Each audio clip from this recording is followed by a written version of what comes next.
तो जैसा कि आप लोगों का क्लास 12 से जुलाई मंथ का मासिक परीक्षा 2024 में होने जा रहा है, तो यह वीडियो आपके लिए काफ़ी इंपॉर्टेंट होने वाला है। क्योंकि प्यारे बच्चों, अभी के इस वीडियो में ना हम लोग साइकोलॉजी यानी कि दर्शन शास्त्र का बिल्कुल 100% ओरिजिनल पेपर का सब्जेक्टिव के साथ में ऑब्जेक्टिव दोनों का आंसर के आप लोगों को बताने वाले हैं।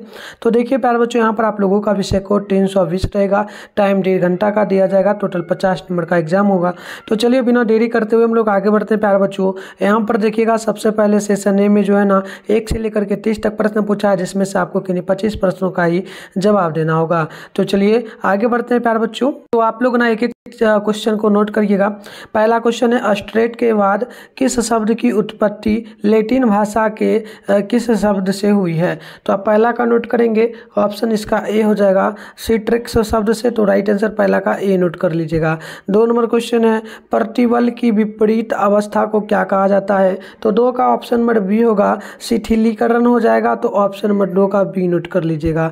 3 नंबर क्वेश्चन है, व्यक्तियों में शारीरिक बीमारियों में कितने प्रतिशत तक दबाव की भूमिका महत्वपूर्ण है? तो 3 का ऑप्शन नंबर डी हो जाएगा 50 से लेकर के 70 वर्ष तक। ऑप्शन नंबर डी बिल्कुल करेक्ट हो जाएगा।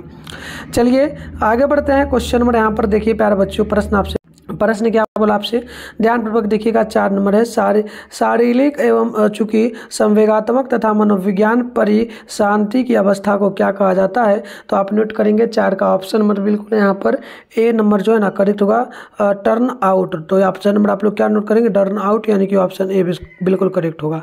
5 नंबर है, निम्न में से कौन प्रतिबल का स्रोत नहीं है? तो आप 5 नंबर का नोट करेंगे, ऑप्शन सी हो जाएगा, यानी कि ये आपका कुंठा हो जाएगा। तो 5 का ऑप्शन नंबर सी नोट करिए। 6 नंबर क्वेश्चन है, समान अनुकूलन संरक्षण में कितनी अवस्थाएं होती हैं? तो 6 का ऑप्शन नंबर बी नोट कर लीजिएगा, 3 अवस्थाएं होती हैं। तो ऑप्शन नंबर बी जो है बिल्कुल यहाँ पर राइट हो जाएगा। आइए नेक्स्ट क्वेश्चन की ओर बढ़ते हैं। प्रश्न आपके सामने ध्यानपूर्वक देखिए। प्रश्न जो है ना यहाँ पर 7 नंबर है, इसका आंसर अगर मैं बता दूँ 7 का, तो ऑप्शन नंबर बिल्कुल डी करेक्ट हो जाएगा। 7 का आप GAF नोट करिएगा, ऑप्शन डी होगा। क्वेश्चन नंबर 8 है, 8 नंबर बोला जो है ना सामान्य अनुकूलन संरक्षण जो ना संलक्षण की तीसरी अवस्था का क्या नाम है? तो आप नोट करेंगे 8 का राइट आंसर ऑप्शन बी हो जाएगा, प्रतिरोध अवस्था। तो 8 का ऑप्शन बी नोट करिएगा। 9 नंबर क्वेश्चन है, तनाव के कई कारण होते हैं जिससे तनाव उत्पन्न होता है, उन्हें क्या कहा जाता है? तो याद कर लीजिएगा प्यारे बच्चों, 9 का ऑप्शन नंबर सी होगा, यानी कि अनुकरण। तो ऑप्शन नंबर सी ना होगा, अनुकरण नहीं होगा, ये होगा प्रतिहार, यानी कि ऑप्शन सी करेक्ट होगा। चलिए नेक्स्ट क्वेश्चन की ओर बढ़ते हैं। 10 नंबर क्वेश्चन बोला गया, हंस शैलीय किस क्षेत्र से संबंधित है? तो आप नोट करेंगे 10 नंबर का राइट आंसर ऑप्शन ए हो जाएगा, प्रतिप्रेरण का। तो ऑप्शन नंबर 10 का ये करेक्ट होगा। 11 नंबर है, बाह्य प्रतिबलक के प्रतिक्रिया को क्या कहा जाता है? तो आप 11 का नोट करेंगे, ऑप्शन बिल्कुल यहाँ पर जो है ना 11 नंबर है ना, 11 का बी हो जाएगा। क्या नोट करोगे, बी होगा अनुकलन, ठीक है, अनुकूलन, यानी ऑप्शन बी होगा। उसके बाद 12 है, दबाव के संज्ञात्मक सिद्धांत के प्रतिपादक कौन है? तो याद कर लीजिएगा 12 का ऑप्शन नंबर आपका बिल्कुल यहाँ पर बी करेक्ट होगा। क्या नोट करोगे प्यारे बच्चों, 12 का कमेंट करना सभी लोग जिनको भी पता हो। 12 का वी नोट करोगे जो है ना, क्या नोट करोगे, एस्पियरमैन, ऑप्शन होगा 12 का, ऑप्शन होगा 12 का वी। 13 नंबर क्वेश्चन है, निम्नलिखित में से कौन सामान्य प्रतिबल है? तो आप नोट करोगे 13 का ऑप्शन ए होगा, डुअंड हो जाएगा। क्या हो जाएगा, डुअंड हो जाएगा। चलिए आगे बढ़ते हैं। 14 नंबर क्वेश्चन बोला, व्यक्तित्व की नैतिकता मानी गई है किसमें? तो नोट करेंगे, आप नोट करेंगे 14 का ऑप्शन सी होगा, ये होगा पराहम में, ठीक है, तो ऑप्शन सी होगा। इसके बाद है क्वेश्चन नंबर 15, निम्न में से कौन पर्यावरणीय प्रतिबल किससे संबंधित है? तो 15 का ऑप्शन बी हो जाएगा, यानी कि कुंठा, ऑप्शन बी नोट कर लीजिएगा। 16 है, कैनन किस क्षेत्र से संबंधित है? तो 16 का ऑप्शन बी नोट कर लीजिएगा, ये आपका प्रतिबल हो जाएगा, ऑप्शन नंबर बी होगा। 17 है कि प्रतिबल का नकारात्मक पहलू क्या है? तो आप 17 का नोट करेंगे, ऑप्शन बी हो जाएगा, ये हो जाएगा डी एस्ट्रेट्स, यानी कि ऑप्शन होगा बी बिल्कुल करेक्ट। चलिए आगे बढ़ते हैं। 18 नंबर क्वेश्चन बोला गया, निम्नांकित में से कौन मनोविज्ञान दबाव का स्रोत नहीं है?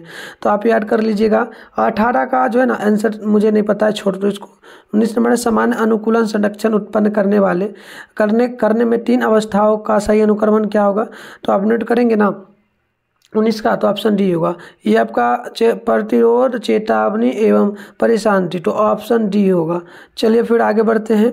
क्वेश्चन यहाँ पर देखिए क्या बोला आपसे, 20 नंबर जो बोला, दबाव का संज्ञात्मक सिद्धांत डैश डैश एवं उनके सहयोगियों द्वारा प्रतिपादित किया गया है, बताइए क्या नाम है उनका। बिल्कुल याद कर लीजिएगा, 20 नंबर का ऑप्शन हो जाएगा जो है ना, ऑप्शन सी हो जाएगा। ये आपका जो ना स्टन हो जाएगा, ऑप्शन सी नोट करिएगा। 21 नंबर है, डैश डैश दबाव बाहरी अंतः क्रियाओं के द्वारा होने वाले दबाव हैं, तो आप 9 का नोट 21 का नोट करेंगे, ऑप्शन बी हो जाएगा, यानी कि आपका पर्यावरणीय हो जाएगा, ऑप्शन बी होगा। उसके बाद है 22 नंबर, दबाव के कारण डैश डैश की कार्य प्रणाली दुर्बल हो जाती है, तो आप नोट करेंगे 22 नंबर का ऑप्शन नंबर आपका बिल्कुल यहाँ पर बी, 22 नंबर का डी करेक्ट हो जाएगा। यानी कि जो ना अभिजागत घटना होगा, ऑप्शन डी नोट कर लीजिए ना डायरेक्ट। चलिए यहाँ देखिए क्या क्वेश्चन पूछा आपसे, ठीक है। चलिए 23 नंबर है, 23 का तो मैंने बताया क्या, नहीं बताया। दबाव संचार जो ना प्रशिक्षण विधि का विकास किसके द्वारा किया गया है, तो आप 23 का नोट करेंगे डायरेक्ट, ऑप्शन आपका सी करेक्ट हो जाएगा, यानी कि हिटलर हो जाएगा, ऑप्शन सी होगा।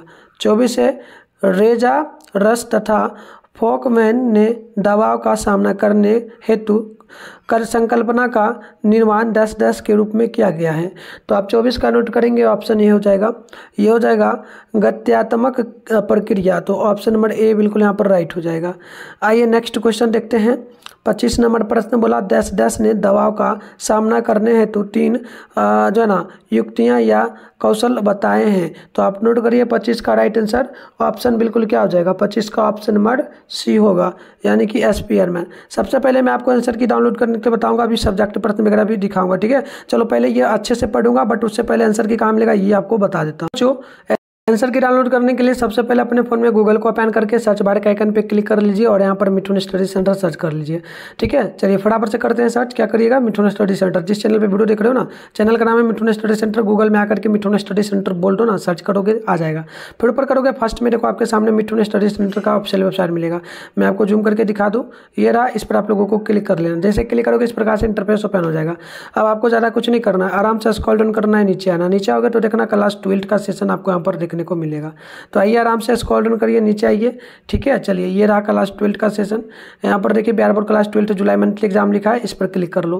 क्लिक करने के बाद इस प्रकार से इंटरफेस ओपन होगा, आराम से स्क्रॉल डाउन करो, नीचे आओ, सबसे पहले नीचे आओगे ना तो आपको करना है साइकोलॉजी का, आर्ट्स के सेशन में आपको चलना है, ये साइंस का सेशन है, यहाँ नहीं क्लिक करना है। चलिए आर्ट्स के सेशन में आते हैं, ये रहा आर्ट्स का सेशन, देख लो यहाँ पर लिखा हुआ है ना।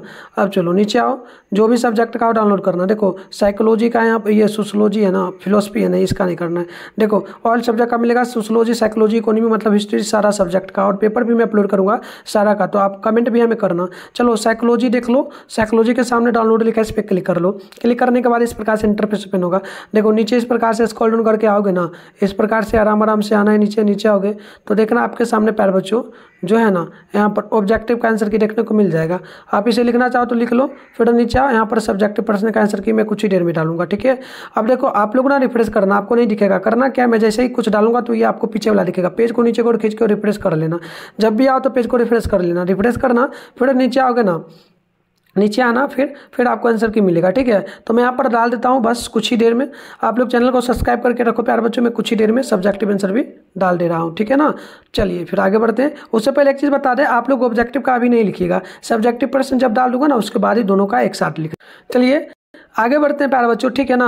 मेरे पास देखो पहले ही बोल दूं 2 पेपर आया है, एक पेपर अभी डाल रहा हूँ, इसके बाद एक पेपर और डालूंगा, जो कि आप लोग कल जाओगे, यानी कि 25 जुलाई के दिन एग्जाम देने जाओगे, 10 बजे से पहले मैं पेपर डालूंगा, तो उसे भी देख के जाना। और वहाँ पर जो आंसर की जो डाला हूँ, वहाँ पर सब्जेक्टिव का आंसर की अगर डाला हुआ मिले तो उस ऑब्जेक्टिव का भी लिख लेना है, दोनों का एक साथ, ठीक है। चलिए 26 नंबर का आंसर मैंने शायद बताया था, क्या बताया था, दवा संबंधित नकारात्मक प्रभाव की अनुभूति को डैश डैश डैश द्वारा होता है, तो आप नोट करिए 26 का ऑप्शन नंबर बिल्कुल इसका जो है ना बी का ए करेक्ट हो जाएगा, ऑप्शन ए। 27 का नोट करिए, इसका ऑप्शन नंबर आपका ए करेक्ट हो जाएगा, भूख अधिक लगती है। 28 का नोट करिए, इसका ऑप्शन नंबर आपका बी करेक्ट हो जाएगा, ठीक है। चलिए नोट करते चलिए फटाफट से सारे प्रश्नों का आंसर की। 29 का नोट करिए, पैथोलॉजी ऑफ ब्रेन नामक पुस्तक किसके द्वारा प्रकाशित हुआ, तो इसका ऑप्शन बी होगा फिलिप के द्वारा, ऑप्शन बी होगा। 30 है कि निम्न में से कौन सा मान्यता प्रकार नहीं है, तो 30 का ऑप्शन नंबर डी होगा। अभियोजन की उपयोगिता यानी ऑप्शन नंबर क्या हो जाएगा, डी करेक्ट होगा। तो ये मैंने आपको ऑब्जेक्टिव का आंसर की बता दिया ना, और डाउनलोड करने के लिए बताया हूँ, डाउनलोड कर लेना। फिलहाल चलो सब्जेक्टिव प्रश्न यहाँ पर देखो, आपसे 1 से लेकर के 10 को प्रश्न पूछा है, इसमें से 2 नंबर वाला प्रश्न है, 10 प्रश्न मतलब 5 प्रश्न बना है, 10 नंबर के लिए होगा। चलो तो देखो एक क्वेश्चन को देखो एक क्वेश्चन क्या बोला। पहला बोला कि दबाव के जो ना स्वप्रत्यय को समझाए। 2 नंबर है जो ना अधिघातज उत्तर दबाव का विकार क्या है। और क्वेश्चन नंबर 3 है दबाव के प्राथमिक एवं द्वितीयक मूल्यांकन में अंतर कीजिए। 4 नंबर है दबाव प्रतिबल को दूर करने के उपाय, 3 उपायों को लिखे। 5 नंबर है दबाव के शरीर पर क्रियात्मक प्रभाव को लिखो। तो 1 से लेकर के 5 नंबर तक आंसर के मैं डाल दूंगा वहाँ पर, ठीक है। चलो इसके बाद 6 नंबर क्वेश्चन आप देख लो, समायोजन क्या है। और क्वेश्चन नंबर 7 है कि दबाव के कारण होने वाले दैनिक जीवन के विवरणों के कुछ उदाहरण दीजिए। और 8 नंबर है कि डीएस्टरेट और नियोस्टरेट में अंतर स्पष्ट करें। 9 नंबर है व्यवहार चिकित्सा दबाव को कम करने में कैसे सहायता करता है। और 10 नंबर है कि तनाव क्या है, तनाव प्रबंधन की किन्हीं 2 तकनीकों को लिखे। आगे देखिए, आगे दीर्घ उत्तरीय प्रश्न है, इसमें 11 से 15 तक है, 3 को प्रश्न बनाना है, 5 नंबर वाला है यानी 15 नंबर के लिए होगा। तो एक एक प्रश्न को यहाँ पर आप लोग ध्यानपूर्वक देख लो। देखो 11 नंबर प्रश्न क्या बोला, दबाव से आप क्या समझते हैं, दबाव के प्रभाव को व्याख्या करें। और क्वेश्चन नंबर 12 है स्व से आप क्या समझते हैं, स्व के विभिन्न प्रकारों को लिखे। 13 नंबर की सामान्य अनुकूलन संलक्षण क्या है, इसके विभिन्न चरणों की व्याख्या करें। और 14 है दबाव के प्रकारों की व्याख्या करें। और 15 है कि दबाव का सामना करने वाली परिहार अभिनियत युक्तियों की विवेचना कीजिए। तो मैं आपको 11 नंबर 12 नंबर 13 नंबर तक आंसर की दे दूंगा। और चैनल को जरूर सब्सक्राइब कर लेना, नेक्स्ट वीडियो में डालूंगा आर्ट्स का किस सब्जेक्ट का पेपर आपको और चाहिए कमेंट करिए। मिलता है नेक्स्ट वीडियो में, तब तक के लिए बाय।